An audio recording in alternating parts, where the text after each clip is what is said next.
And we're back. This time I'm going to show you how to create a basic Laurel in Illustrator. Let's drag a perfect circle with the ellipse tool and holding shift, then drag a copy out of it holding alt with the selection tool, reposition it. We select both and get rid what we don't need. We only need the overlap.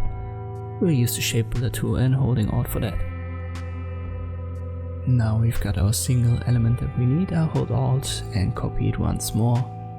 Then I'll hold shift and rotate it. I'll copy it again. I'll rotate it again. And we will have at least one as a backup.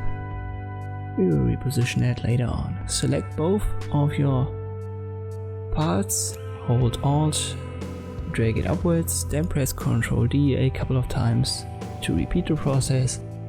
And I'll reposition the one that we had as a backup, make sure it's in center, and then use the arrow keys until you've found a position that you like.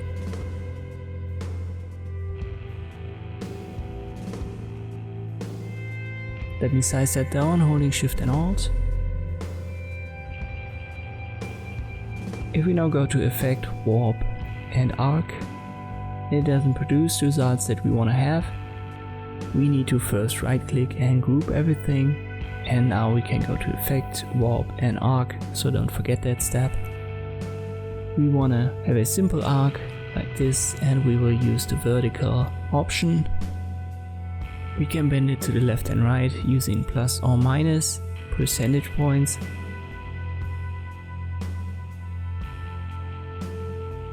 And we don't want to distort it, so simply leave it at 0.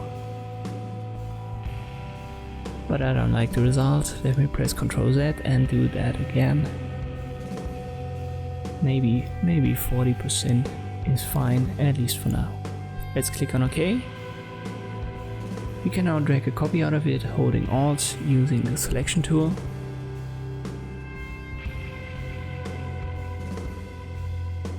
But we cannot simply add the effect once more, so go to effect, warp and arc, and it gives you this warning message. We don't want to have that. Press cancel, go to window, and then appearance. It's this little sun icon, and you have to double click on the warp FX in this little menu. Now you can make it -40%. If we activate preview, we can see what is happening. Let me close the appearance window and I'll reposition the Laurel, the right part of it. The smart guides help me with that.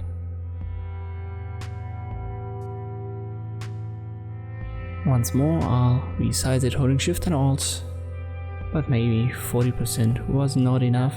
You can simply select the left half, go to appearance, double click and make it 60%, press OK. Select the right half, once more appearance, double click on warp, make it -60%. And this is how you can create these basic Laurels in Illustrator. Thank you for watching and I'll see you next time.